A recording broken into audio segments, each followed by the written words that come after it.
2022학년도 예비고3 학부모님 그리고 수험생 여러분 안녕하십니까?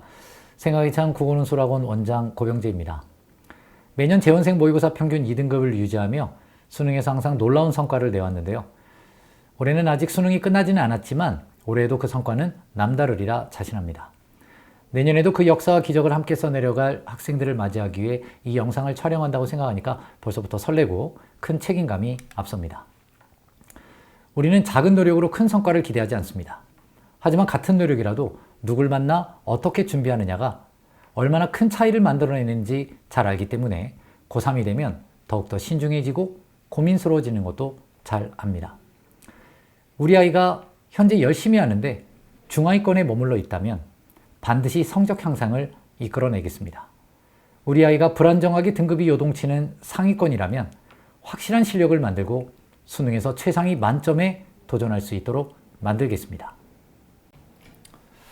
자, 그럼 제 수업이 어떻게 진행이 되는가? 이 부분이 이제 가장 궁금하시잖아요. 그래서 제가 수능 국어에서 고득점을 하기 위한 필수 조건이라는 주제로 제 수업의 특장점 그리고 제 수업이 왜 좋은지를 설명을 드리고자 합니다. 여러 가지 조건이 있을 수 있어요. 하지만 그 중에 가장 첫 번째이자 가장 최종 관문은 결국 시간 안에 문제를 풀고 와야 한다는 것입니다. 과거에 학생들 중에 시간이 부족해서 어떤 부모님께서 저한테 우리 아이 속독학원을 보내야 되는 건 아닌가 이렇게 얘기하시는 분도 제가 뵀었거든요. 그만큼 답답한 거예요. 구슬이 서말이라도 꿰어야 보배인데 아이가 열심히 공부하는데 제 시간 안에 못 풀고 나와요. 정말 열심히 공부하는 것 같은데 그 문제는 해결이 안 돼요. 이거는 근본적으로 무언가 달라져야 하기 때문인데요. 우선은 수능 국어가 왜 시간이 부족한지를 간단하게 좀 설명을 드릴게요. 총 10개 지문이 약 26,000자로 구성되어 있는 16페이지의 시험을 보는 겁니다. 80분 안에. 엄청나게 방대한 양이죠. 근데 다행히 학생들이 읽은 걸 기억하느냐를 묻는 시험이 아니고요. 학생들이 읽은 내용을 이해하느냐를 묻는 시험이에요. 결국에는 이해력을 묻는 시험이 되겠죠. 따라서 글을 빨리 읽지 못하고 느리게 읽기 때문에 시간이 부족한 게 아니라 결국에는 궁극적으로 이해를 못했기 때문에 시간이 오래 걸리는 것이죠. 그러면 학생들은 이해가 안 되게 글을 읽을까요? 누구도 작정하고 난 이해 안 할 거야 라고 글을 읽는 사람은 없을 겁니다. 자, 지금 왼쪽에 지문이 있고요. 오른쪽에 문제가 있습니다. 시간이 부족한 학생들의 대표적인 유형은 다음과 같습니다. 우선 지문을 읽지만 글의 내용을 이해하는 게 아니라 단어와 문장 중심으로 의미를 이해합니다. 그리고 문제를 풀면서 해당 선지의 옳고 그름을 판단할 때 다시 지문으로 돌아가 비교합니다. 다음 문제를 풀 때도 이와 같은 과정은 계속 반복이 되죠. 그러면 지문을 읽는데도 시간이 걸리지만 문제를 풀면서 지문은 수차례 반복하면서 시간은 부족해질 수밖에 없죠. 근본적인 문제는 글을 잘못 읽었다는 것이죠. 글을 이해하지 못하게 글을 읽었다는 것입니다. 하지만 이 문제에 대해서 내가 이렇게 인식하는 사람은 별로 없어요. 내가 읽는 걸 잘못했구나. 이거보다는 오히려 내가 지금 비문학 배경 지식이나 문학 작품에 대한 지식이 부족한 거 아닌가? 이런 구체적인 작품, 출제 예상되는 작품들을 내가 공부를 해야 되는 것 아닌가? 또 이런 오해로 학습 방향을 잘못 잡아요. 또는 내가 문제풀이 스킬이 부족한가? 문제 푸는 방법을 제대로 한다면 시간 문제를 해결할 수 있지 않을까? 난 열심히 할 자신이 있으니까 이걸 누가 알려줬으면 좋겠어. 또 이렇게 생각하는 친구들도 있죠. 혹은 문제의 정답을 누군가가 계속 그때그때마다 내가 틀린 걸 알려준다면 나의 이해력이 커질 거야. 그러면 그 문제에 대한 답을 알려주는 사람이 있으면 얼마나 좋을까? 또 이렇게 생각을 해요. 하지만 이런 것들은 이제 사후 약방문격 학습이라고 합니다. 누군가가 그 문제에 틀린 오답에 대한 이유를 알려주고 또 오답 정리를 해주게 되면 그 학생은 그걸 듣는 순간에는 아주 큰 만족감에 빠지게 돼요. 하지만 그 친구의 그 학습은 결국 그 지문과 그 문제가 다시 출제되지 않는 한 똑같은 문제가 반복될 것입니다. 그럼 우리는 궁극적으로 어떻게 글을 읽고 공부를 해야 할까요? 바로 여기에서 제 강의의 장점이 나오는데요. 우선 일단 아이들의 글 읽는 습관 자체를 바꿔줍니다. 자, 우선 일단 올바른 경우가 바로 이런 건데요. 글을 읽으면 그걸 머릿속에 입력을 합니다.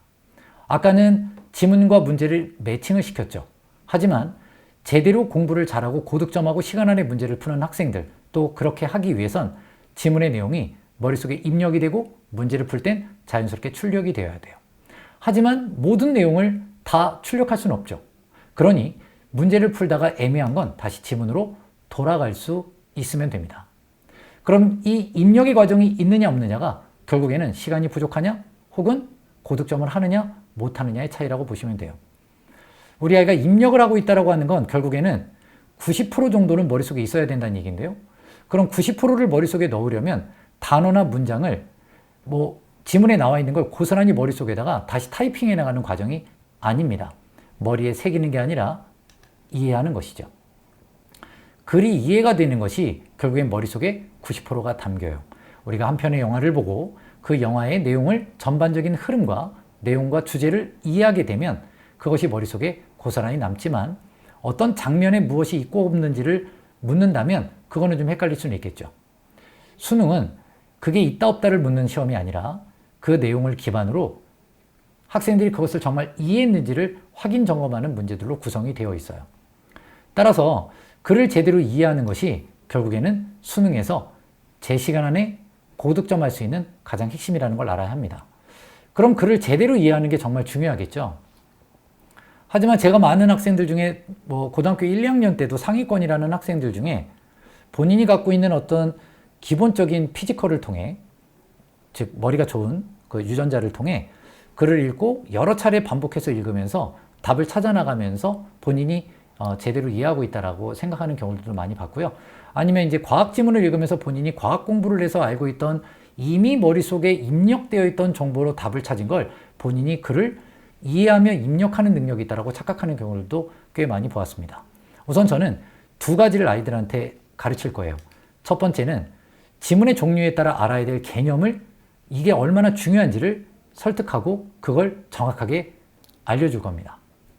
예를 들면 소설을 읽을 때는 그냥 쭉쭉 읽어나가는 게 아니에요.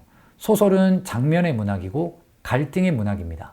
소설을 읽으면서 장면 프레임을 머릿속에 짜가면서 글을 읽는 사람과 그렇지 못한 사람은 나중에 문제를 풀면서 역시 또 하나 출력해 나가는 과정이 확연히 달라요. 또 머릿속에 입력을 해나가는 과정에서 중요한 요소 중에 또 하나가 뭐냐면 고전문학 같은 경우에 예를 들면 연시조가 있어요. EBS의 연시조들이 늘 들어오거든요. 그럼 이제 학생들 중에 연시조 이 작품이 무엇인지의 작품의 내용과 특징을 이해하고 암기하는 데 학습에 중점을 두는 학생과 오히려 연시조를 창작한 당대 4대부들의 가치관을 이해하고 개별적인 연시조들의 그걸 적용하며 훈련하는 학생은 엄청난 차이를 만들어내게 됩니다. 당연히 쓸데없는 학습량도 줄여서 다른 과목에 오히려 그 시간을 할애할 수도 있고요. 또 역시 문학 작품에 대한 두려움에서도 벗어날 수 있습니다. 그리고 또 하나는 모든 글은 그게 문학이든 비문학이든 목적을 갖고 있어요. 글을 쓰는데 목적이 없다면 그건 낙서죠. 수능에 출제되는 16면에 들어와 있는 모든 글은 다 목적이 있습니다. 그 목적이 무엇인지를 인지하고 그 목적의 프레임 속에서 세부 정보들을 유기적으로 이해해 나가는 과정, 그것이 진정 머릿속에 90%의 내용을 입력할 수 있는 온전한 글 이해라는 걸 학생들에게 알려주고 끊임없이 훈련해 나갈 거예요. 그것이 내년에 학생들과 제가 함께 해야 될 일이고 이루어내야 될 성과라고 보시면 되겠습니다. 그래서 학생들은 제가 알려준 대로 그것을 끊임없이 훈련해 나갈 것이고요. 매주 저하고 이제 수업을 해나가면서 본인이 훈련하는 과정에서 지속적으로 발생하는 개념의 문제 혹은 사고의 문제들을 찾아낼 것입니다. 학생들은 입력하는 과정에서 어떤 학생은 요약을 통해 입력하려는 학생들이 있어요. 이것은 정보의 누락이나 혹은 정보의 왜곡을 가져오는 경우들도 있거든요. 그런 것들을 계속 교정해 나갈 것입니다. 그러면서 다양한 문제들을 풀어나가면서 이러한 입력의 과정을 체화시키도록 할 거예요. 그러려면 제가 끊임없이 관리 감독을 해야겠죠. 그래서 아주 중요한 요소가 있습니다. 학원 교재는 당연히 이와 같은 것을 제가 어떻게 글을 읽고 어떻게 사고해 나가는지를 배워나가는 과정이라면 아이들이 훈련하는 과제가 필요해요. 그게 이제 학원에서 두 가지 종류로 나갈 겁니다. 하나는 매주 모의고사라는 과제고요. 다른 하나는 개별 과제입니다. 매주 모의고사라는 과제는 한 회 분량의 모의고사예요. 1번부터 45번까지 전 영역이 구성되어 있는 모의고사인데 이것은 저하고 공부한 내용을 그렇게 생각하면서 문제를 시간 안에 푸는 연습을 하는 거고요. 두 번째 개별 과제는 특정한 영역에서 우리 학생들이 좀 더 훈련해 보고 싶은 과제가 분명히 발생합니다. 그걸 할 수 있게끔 만들어진 과제가 개별 과제예요. 과제는 선택이 아닙니다. 이건 반드시 이행해서 훈련을 해야만 우리가 알고 있으나 체화되지 못한 것들을 자신에게 것으로 정말 동기화시키는 가장 중요한 과정이라 보시면 되겠어요. 자, 그럼 이런 과제를 계속 지속적으로 해나가면서 우리 학생들은 이제 내년에 총 6번의 모의고사를 볼 겁니다. 그때마다 제가 학생들이 본 시험지를 가지고 와서 제가 1대1 면담을 할 건데요. 그때마다 아이들에게 너 아직 이게 체화가 안 됐네? 너 이 부분에서의 개념을 놓쳤네? 그럼 이건 다시 좀 암기를 해야겠지? 그러면서 제가 이제 수호천사라는 개념 노트를 줄 거거든요. 그럼 그 내용을 통해서 아이들이 아 맞다 선생님 그게 좀 빠졌어요. 그런 것들을 계속 이렇게 환기시키면서 다음번 모의고사에서는 그 부분을 보완하고 해나갈 수 있도록 할 것입니다. 우리 학생들은요 제 경험상 굉장히 빠르게 터득하는 친구들도 많이 봤어요. 아 이제 알겠습니다 원장님. 이제 뭔가 이해의 깊이가 달라졌어요. 아 이제 시간이 부족하지 않아요. 아직 시간이 부족하지만 어떻게 이해해야 되는지는 알아요. 그러면서 다양한 경우의 수들을 봤어요. 아이들이 제가 니네가 선생님이 얘기한 걸 정말 이해했다라고 생각하는 그 느낌이 이렇게 무릎을 치는 경험이 한 10번은 와야 된다. 딱 한 번으로는 절대 아니다. 그건 된 것 같지만 또 다른 문제의 시작이다. 그런 허벅지를 이렇게 탁탁 쳐가면서 아 이거였구나라는 걸 이제 학생들이 깨닫는 과정이 한 10번은 있다고 얘기를 하거든요. 누군가는 그 과정이 조금 더 빨리 올 수 있고요. 또 누군가는 좀 더 더딜 수 있습니다. 하지만 우리 아이들이 11월 18일 목요일 날 수능을 치르기 전에는 반드시 완성시키겠습니다. 우리 학생들이 정말 올바른 학습 습관으로 꾸준히 학습만 해준다면 전 자신 있습니다. 그리고 역시 결과도 늘 그래왔고요. 중간중간 아이들과 면담을 하는 것은 굉장히 중요합니다. 이 면담에 절대 빠지지 않도록 어머니들도 꼭 좀 협조해 주셨으면 좋겠어요. 내년에 이제 제가 학생들과 3개의 과정을 거쳐서 준비를 해나갈 건데요. 1월부터 3월까지는 지금 제가 말씀드린 것처럼 올바르게 이해하는 과정을 모두 다 아낌없이 아이들에게 알려줄 겁니다. 그리고 알려준 내용을 이 수호천사라는 노트로 만들어서 아이들이 딱 들고 다니면서 공부할 수 있게 해줄게요. 그리고 4월부터 8월까지는 변화된 입시체제에 맞춰서 문항수가 조금 조정이 되거든요. 거기에 맞춘 실전 모의고사로 우리 학생들이 아까 말씀드린 것처럼 훈련을 하다 보면 계속 뭔가 문제점이 생긴다 그랬잖아요. 그런 것들을 찾는 과정이고요. 그걸 또 역시 극복해 나가는 과정입니다. 게다가 여기에다가는 이제 수능에서의 실제 당락은 이 비문학 영역에 있어요. 비문학에서 고득점이냐 아니냐가 나오거든요. 그래서 제가 이거를 조금 더 집요하게 추가로 학생들과 다룰 겁니다. 그럼 이렇게 정규 과정이 모두 끝나고 나면 9월부터는 파이널로 시작을 해요. 그럼 파이널을 11주를 하게 될 텐데 이 파이널 기간의 가장 중요한 장점은 2가지가 있습니다. 우선 하나는 학생 성향에 따라 문제 푸는 순서를 결정할 거예요. 어떤 학생은 비문학을 먼저 푸는 게 장점이 될 수도 있고요. 아니면 제일 뒤로 몰아서 푸는 게 장점이 될 수도 있고요.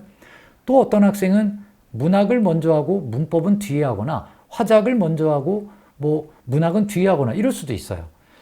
자신에게 가장 유리한 그 순서, 이거를 찾아나가는 과정도 이 파이널의 가장 첫 번째 장점 중 하나입니다. 두 번째는 환경소음이라는 게 있어요. 우리가 블랙 노이즈, 화이트 노이즈라고 하는데요. 블랙 노이즈는 아이들의 집중력에 영향을 주는 겁니다. 그 중에 가장 첫 번째가 시험지를 넘기는 소리예요. 혹은 펜을 떨어뜨리는 소리죠. 의자를 끄는 소리도 될 수 있겠습니다. 하지만 무엇보다 가장 큰 건 첫 번째 말씀드렸던 시험지를 넘기는 소리입니다. 난 아직 읽고 있는데 애들이 시험지를 넘길 때 그 찾아오는 압박감은 굉장히 커요. 하지만 누가 더 빨리 푸느냐가 아니라 주어진 시간 안에 올바로 푸느냐 있는 것이기 때문에 80분이라는 시간 안에 그런 것들을 극복할 수 있는 것을 학원에 나와 직접 연습하는 건 굉장히 아이들에게 중요하다고 볼 수가 있겠습니다. 이러한 과정을 거쳐서 이제 제가 아이들을 하나의 완성된 실력자로 만들어낼 겁니다. 내년 시간표는 개강은 1월 2일부터 이제 순차적으로 해나갈 것이고요. 언매반과 화작반으로 나뉘어 수업이 진행이 됩니다. 당연히 이제 엄매반과 화작반 이렇게 나누게 되는 취지는 선택 과목이라는 거 잘들 아시죠? 지금 현재 2학년 학생들 조사해 보니까 90%가 언어와 매체를 선택을 했더라고요. 그거는 좀 어머니들도 참고를 해두시다가 지난 영상에서 제가 언어와 매체나 화법 작문 중 무엇을 선택했을 때 유불리가 있고 그것을 내년 입시에서 어떻게 활용해야 되는지에 대한 전략도 말씀드린 게 있으니까 그거 좀 참고해 주시면 되겠습니다. 자, 이렇게 내년에 학생들과 열심히 한번 달려볼 생각인데요. 그동안 저와 함께 선생님 믿고 끊임없이 꾸준하게 해준 학생들이 노력은 배신하지 않는다라는 큰 교훈을 얻고 학원을 졸업한 것도 저에게는 꽤 큰 성과였어요. 이제 그런 좋은 기운과 합격의 기운을 토대로 새롭게 고3 생활을 시작할 학생들과 한번 열심히 달려보도록 하겠습니다. 저 믿고 잘 맡겨주시면 최대의 성과를 내도록 하겠습니다. 감사합니다.